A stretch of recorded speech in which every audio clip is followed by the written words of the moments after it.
توجہ چاہوں گا، اپنے حبیب سے خطاب کیا، وَلَسَوْفَ يُعْطِيكَ رَبُّكَ، بہت جلد تمہارا رب تمہیں اپنی ایک عطا کے ذریعے سے فَتَرْضَىٰ، راضی کرے گا۔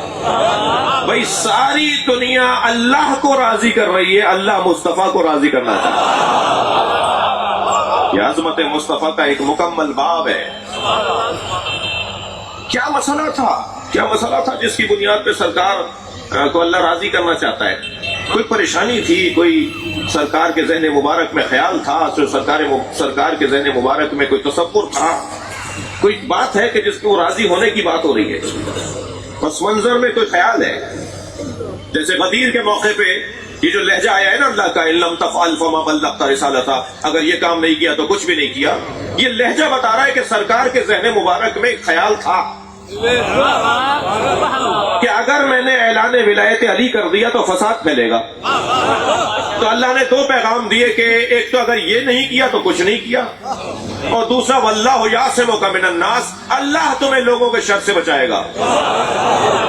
اس کا مطلب ہے کہ سرکار کے ذہن مبارک میں کوئی شر پھیلنے کا تصور تھا کہ میں اعلان ولایت علی کروں گا تو فساد ہوگا، جھگڑا ہوگا، کوئی کھڑا ہوگا، کوئی شور مچائے گا۔ اچھا، مشاہدہ بھی تھا سرکار کا۔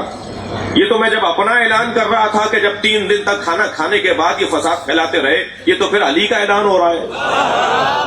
جب میرے اعلان پر ہی یہ ان سے ہضم نہیں ہو رہا تھا، دعوت ذوالعشیرہ میں اعلان نبوت ہی ان سے ہضم نہیں ہو رہا تھا، تو اعلان ولایت ان سے ہضم کیسے ہوگا؟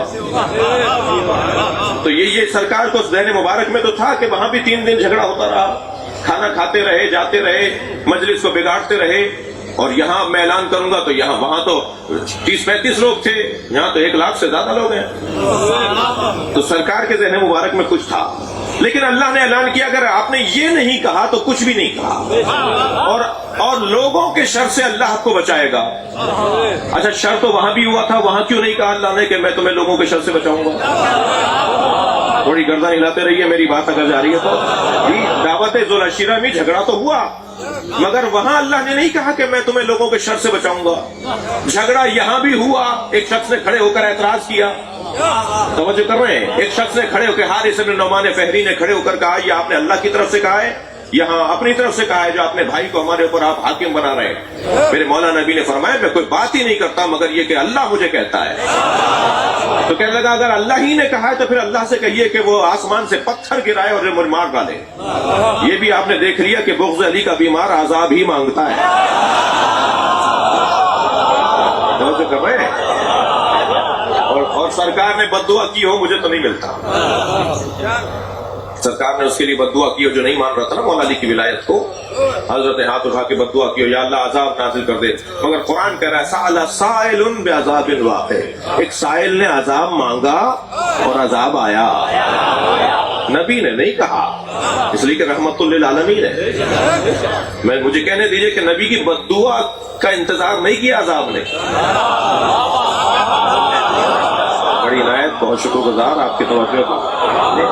میرا سوال پلٹا رہا ہوں اپنا کہ دعوت ذوالعشیرہ میں بھی فساد ہوا، مگر اللہ نے نہیں کہا کہ میں تمہیں لوگوں کے شر سے بچاؤں گا، اور غدیر میں بھی فساد ہوا مگر اللہ نے کہا میں تمہیں لوگوں کے شر سے بچاؤں گا، تم اپنا کام کرو میں تمہیں بچاؤں گا۔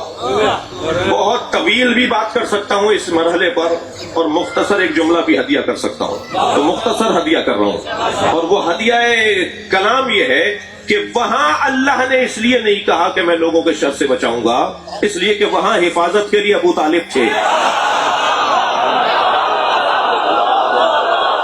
صلوات پڑھیں محمد و آل محمد۔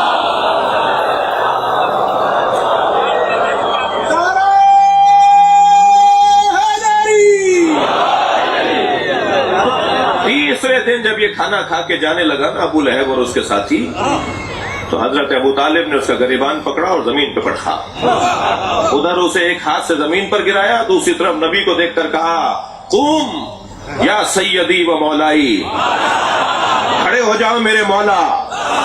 بڑے جگر کی بات ہے اپنے بچے کو اپنا مولا ماننا۔